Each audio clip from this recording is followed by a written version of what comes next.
नमस्कार दोस्तों। आज की इस मास्टर क्लास में हम समझने वाले हैं आधुनिक राजनीतिक और कानूनी दर्शन के एक अत्यंत प्रभावशाली विचारक टॉमस हॉब्स को। हॉब्स ने ये समझाने की कोशिश की कि राज्य क्यों जरूरी है, कानून का स्रोत क्या है और अगर राज्य न हो तो समाज कैसा होगा। उनकी सबसे प्रसिद्ध पुस्तक है लेवियाथन, जिसमें उन्होंने राज्य, सत्ता और कानून की पूरी थियरी प्रस्तुत की।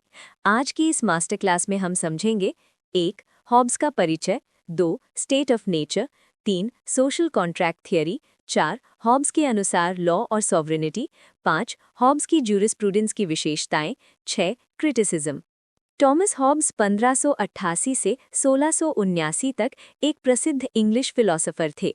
वे उस समय के थे जब इंग्लैंड में राजनीतिक अस्थिरता और गृह युद्ध चल रहे थे।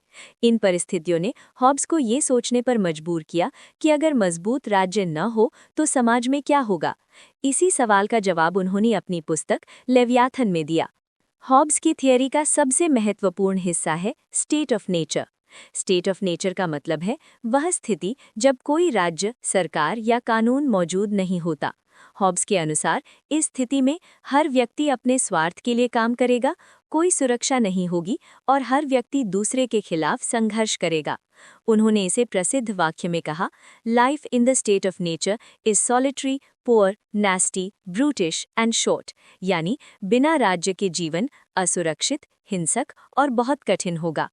इस अराजक स्थिति से बचने के लिए हॉब्स ने सोशल कॉन्ट्रैक्ट की अवधारणा दी। सोशल कॉन्ट्रैक्ट का मतलब है लोग आपस में एक समझौता करते हैं कि वे अपनी कुछ स्वतंत्रताएं छोड़ देंगे और अपनी शक्ति एक सार्वभौम सत्ता या सॉवरेन को सौंप देंगे। इसके बदले सॉवरेन उन्हें सुरक्षा और व्यवस्था देगा। यही समझौता राज्य की उत्पत्ति का कारण बनता है।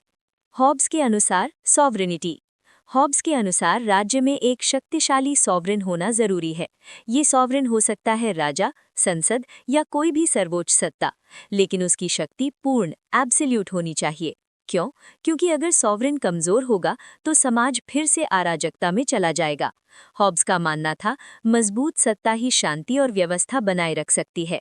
हॉब्स के अनुसार लॉ। हॉब्स के अनुसार कानून वह नियम है जिसे सॉवरेन द्वारा बनाया और लागू किया जाता है। इसका उद्देश्य है समाज में व्यवस्था बनाए रखना, लोगों के बीच संघर्ष को रोकना और सुरक्षा सुनिश्चित करना।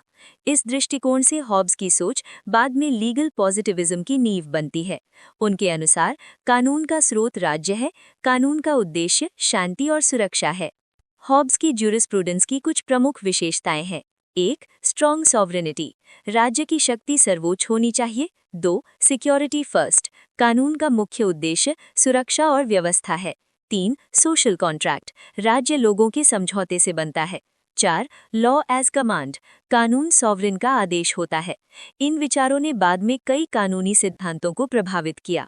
हॉब्स की थियरी की क्रिटिसिज्म। हॉब्स की थियरी की कई आलोचनाएं भी हुईं।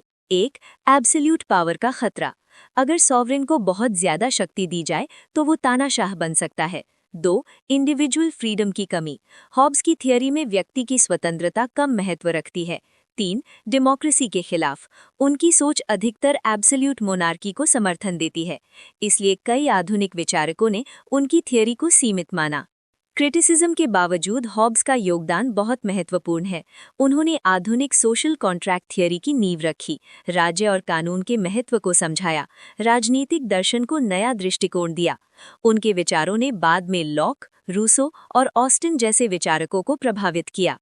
तो दोस्तों, आज हमने समझा कि टॉमस हॉब्स की ज्यूरिस्प्रूडेंस मुख्य रूप से 3 विचारों पर आधारित है।